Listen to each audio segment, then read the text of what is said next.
So apparently the PlayStation 4 Neo is to keep you from buying a PC. PlayStation says that one of the key motivations for coming out with an upgraded PlayStation is specifically to prevent high-end users from abandoning the PlayStation 4 and jumping over to the PC. Andrew House was giving an interview and he said, quote, "We've traditionally seen that some of the core audience tends to gravitate back to high-end PCs at some point because these are the people who want the finest graphical performance. So here's a great opportunity to have them stay within our ecosystem. If you're a person who just purchased a 4K television, maybe there's not that much content around right now, so there's something interesting about games being able to fill that gap and offer that experience. Those are the fundamentals of Neo."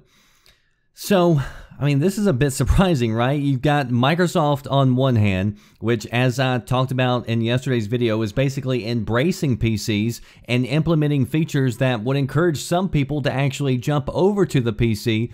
And then here you've got Sony trying to stop it. Now, of course, Microsoft isn't doing this, out of the kindness of their own heart. The vast majority of people are going to run Windows, so Microsoft knows that it benefits them either way. And Sony's, of course, wanting to keep people within their own platform.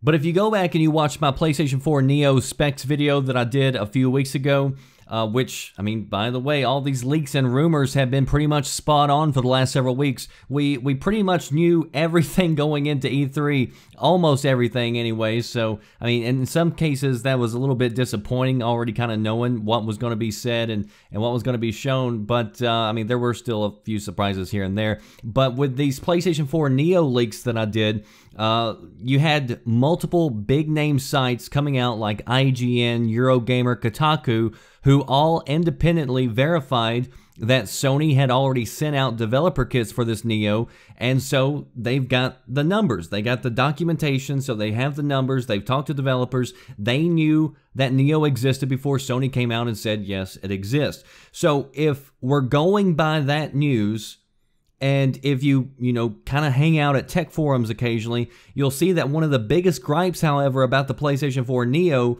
is that it isn't really that big of a jump in power considering. So it's getting a nice boost in the GPU, but 4 teraflops is going to be comparable to the GTX 970 card, which came out back in 2014. Now, of course, they go in and they customize these, so you can't, use it exactly, but that's the closest thing we've got to compare it with.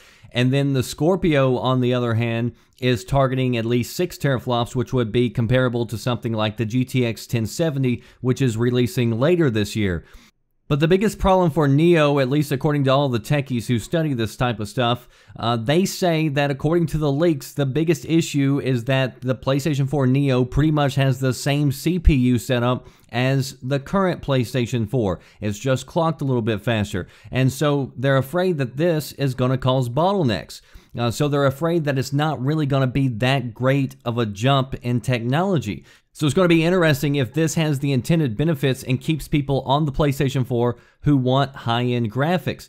Andrew House reiterated in the interview what I reported to you the other day, that the reason they didn't reveal the Neo at E3 was because they just don't have enough content built for it yet to really show off and basically sell you on the idea that you need a newer, more powerful PlayStation.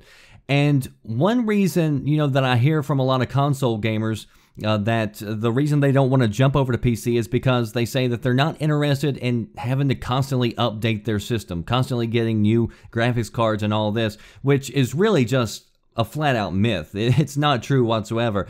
Just up until a few months ago, I was still playing on high settings on pretty much all games on a GTX 680, which released all the way back in 2012. And my PC that I still use, that you watch almost all the gameplay on, it was also purchased in 2012, and I've barely touched it or done anything to it at all. So if your reasoning is you don't want to have to update, your components all the time, you don't want to have to buy new stuff all the time, here you've got Sony and Microsoft that are pretty much saying that we're going to be having shorter time in between upgrades. So that kind of does away with that whole argument. And in fact, I think these announcements will almost push more people to the PC. And in fact, I've heard a lot of people say that they're going to go ahead and invest in a PC after it was announced that, you know, the consoles that you have right now are going to be soon outdated. There's going to be something more powerful out there on the market here pretty soon. So post your thoughts below. Will the Neo keep people from jumping over to PC, or has Sony kind of put themselves in a corner by coming out too soon with an upgraded console? That does it for me, The Red Dragon. I'll see you next time. Thanks for watching. Are you listening? Damn.